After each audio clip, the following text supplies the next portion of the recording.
महाराज जी, भगवान पर अटूट विश्वास है और नाम जप भी निरंतर चल रहा है, किंतु जब जीवन में कठिन परिस्थिति आती है तो ईश्वर के ऊपर विश्वास के साथ साथ जीवन समाप्त करने का या सब छोड़कर सिर्फ भगवान की शरण में रहने की आकांक्षा होती है। महाराज जी, ऐसे में इस परिस्थिति में क्या करना? निरंतर नाम चल रहा है, अभी हमें संशय है, क्योंकि निरंतर जब चलने लगेगा तो कुछ स्थिति आ जाती है। अब हम लोग उसी मार्ग के पथिक है ना, इसलिए एक स्थिति आ जाती है। कोई भी विपत्ति हमें परास्त नहीं कर सकती, कोई भी दुख हमको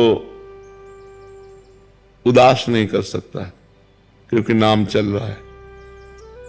जब ज्यादा कष्ट होता है तो ज्यादा भजन होता है, शांत। जब ऐसा लगता है शरीर छूट तो नहीं जाएगा तो एकदम भगवदाकार वृत्ति, भगवान आ रहे हैं। तो निरंतर भजन शब्द से हम कह रहे हैं कि इस पर सुधार करो। निरंतर अभी नहीं हो रहा है। जिस दिन अव्यावृत भजनात् अखंड भजन होने लगेगा तो स्थिति आ जाएगी। अटूट विश्वास जब है तो टूट कैसे सकता है? कुछ भी हो, जोई जोई प्यारो करे सोई मोहि भावे। अब कुछ भी हो, अब क्या, जब आपसे प्यार किया फिर हम क्यों किसी से शिकवा करें?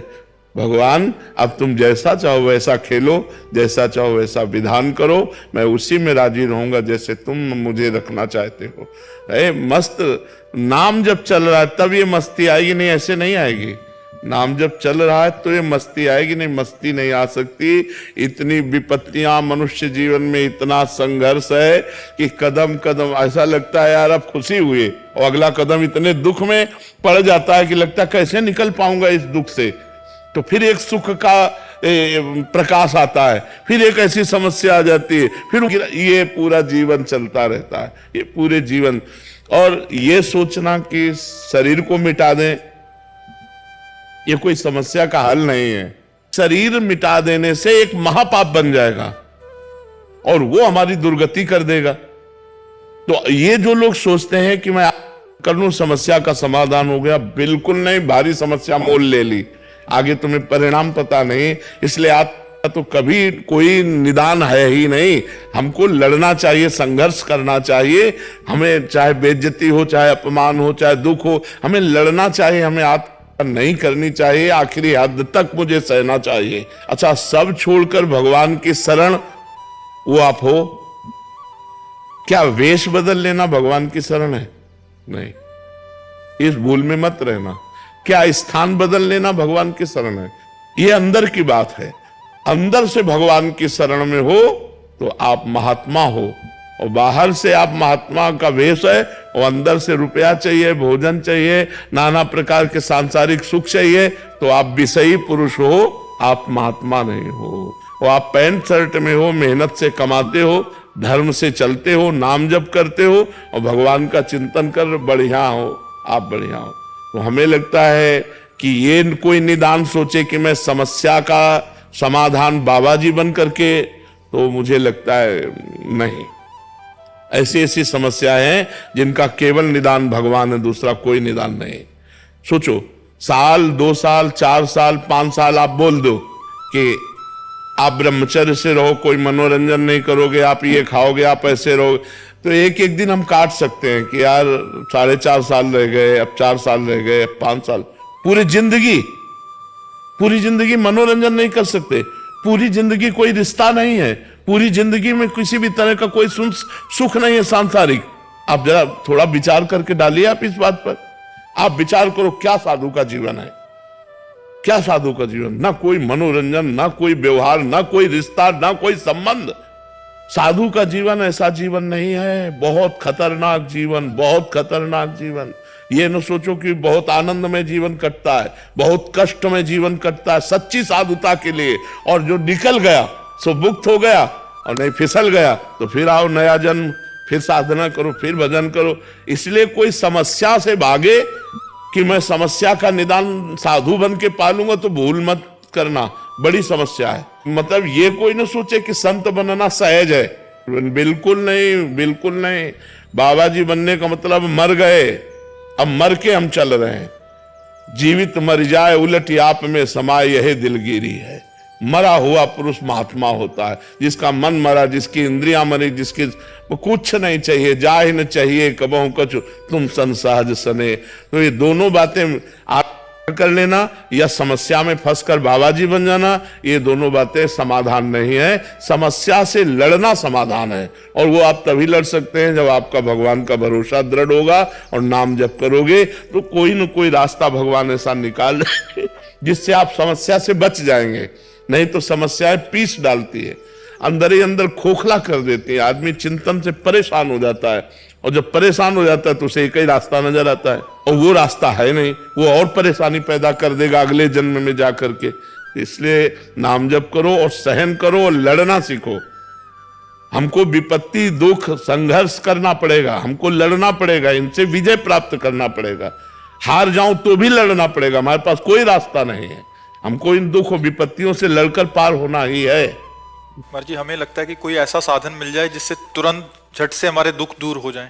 अपने कर्म को जीव को भोगना होगा। ये जब भगवान कह रहे हैं तो और की हम बात कैसे माने? भोगना होगा। ये सब इधर से जंतुर बनाने से और राख लेने से और कलावा बनाने से तुम्हारे प्रारब्ध नहीं नष्ट हो जाएंगे। हाँ, पवित्र कार्य है, करना चाहिए। गृहस्थी में देव मंगल के लिए, जगत मंगल के लिए यज्ञ करना चाहिए, हवन करना चाहिए, ब्राह्मणों के द्वारा अनुष्ठान कराना चाहिए, लेकिन प्रारब्ध भोग नहीं कटता, खुली बात है। हाँ, हम ऐसी एक कला जानते हैं जो ऐसे दुखों में भी आप सह सकते हो। वो कला है भगवान का नाम, वो खुली बात कहते हैं। खूब नाम जप करो और भगवान में चित्त जोड़ो, तो चित्त भगवान से जब जुड़ा होता है तो आनंद होता है। शरीर दुख में है, भारी समस्या है, लेकिन मन आनंद में। यही बात है। सावई मना कृष्ण पदारविंदयो, मन भगवान कृष्ण के चरणों में लगा है तो आनंद है, राधा जी के चरणों में लगा है तो आनंद है। अगर मन संसार में रहेगा तो कष्ट ही भोगना पड़ेगा। कोई ऐसा नहीं, इतने पढ़े लिखे डॉक्टर, इतने बड़े सर्जन, इतने बड़े सब भगवान ने तो बनाए हैं। अगर छू से होता तो बढ़िया काम बन जाता। डॉक्टरों की जरूरत क्या है? बिल्कुल इधर उधर मत भटको। किसी को कोई परेशानी है सीधे अस्पताल जाओ। जैसे हम दवा करवा रहे हैं, टेबलेट खाते हैं, डायलिसिस करवाते हैं और भगवान की शरण में पड़े और नाम जप करते हैं। बिल्कुल सीधा रास्ता है। हाँ, कुछ ऐसे मंत्र हैं, यदि सकामता पूर्वक उनका अनुष्ठान किया जाए तो कुछ दर्द को कम कर सकते हैं, समस्या को कम कर सकते हैं, मिटा नहीं सकते, मिटाने की सामर्थ्य नहीं। प्रारब्ध भोग भोगना पड़ता है। नहीं, रामकृष्ण परमहंस जी इतने सिद्ध महापुरुष, उनके गले में कैंसर था। बड़े बड़े महापुरुषों के जीवन में कष्ट पाया गया। भाई जी हनुमान प्रसाद पोद्दार जी के हाथों में तो बड़े बड़े कष्ट सहने पड़े। ये छूछा से नहीं जाते भैया। खूब राधा राधा नाम जप करो, सह करके निकल जाओ, बस ये बात है। मर्जी ऐसा कहा जाता है, वहां गए लड़का हो गया, यहाँ गए ये ठीक हो गया। तो लड़का होना होगा तो कहीं जाओ, चाहे ले जाओ, हो जाएगा। और नहीं होना होगा तो चाहे जहां चले जाओ, नहीं होगा। वो संयोग होता है। जैसे देखो, आपका कोई काम नहीं बन रहा था, आप हमारे पास आए, अब वो संयोग बन गया आपके कर्म का और काम हो गया। बोले जय बाबा की। वो प्रेमानंद से नहीं बना, वो तुम्हारे कर्म का संयोग था, वो तुम्हारे कर्म का संयोग था। बिल्कुल समझिएगा, ये आज नौटंकी नाटक नहीं, खुली बात है। आपका कर्म आपको सहयोग दिया तो आपका काम बन गया। आपका कर्म आपको सहयोग नहीं देगा तो काम नहीं बनेगा। एक हमारे जीवन की धारा है, उसमें दुख सुख दोनों किनारे हैं। हमारा जीवन इसमें होता हुआ जाएगा, कभी सुख कभी दुख, कभी सुख कभी दुख, ऐसा चलता रहेगा। कोई मिटा नहीं सकता यार, हमारी समझ में नहीं आता।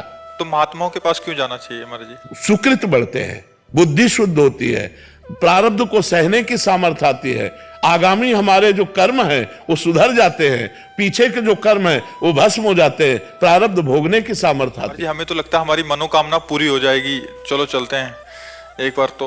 क्योंकि हर कोई प्रार्थना तो करता ही है महाराज जी, 100 में से 50 तो करते होंगे, हाँ मैं पास हो जाऊं। तो ये कर्म है कि नहीं है? ये भी तो एक कर्म है। उनका सत्कर्म बना, वो नंगे पैर चल करके आ रहे हैं या जूता पहन करके आ रहे हैं या किस भावना से आ रहे हैं, और भावना से आए और संत दर्शन की कामना की, तो एक कर्म भी तो बना उनका। इस कर्म से उनको लाभ नहीं मिलेगा।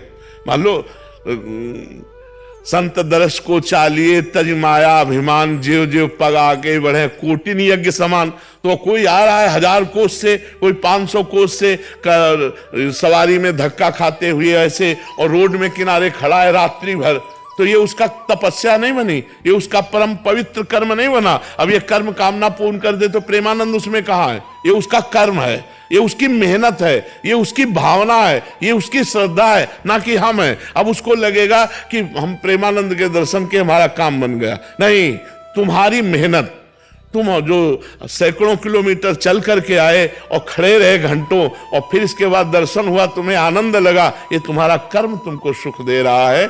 नहीं तो देखो, अगर हमारा कर्म बिगड़ जाए तो हम कह रहे हैं फिर हमको कोई सुख नहीं दे सकता। हमारा कर्म, संतों के पास जाना, संतों की दंडवत करना, उससे पाप नष्ट होते हैं, पुण्य बढ़ते। पाप नष्ट हुए तो दुख का नाश हुआ, सुख बढ़ा। ये तो सिद्धांत है, इसमें कोई चमत्कार थोड़ी है, ये तो सिद्धांत है ऐसा।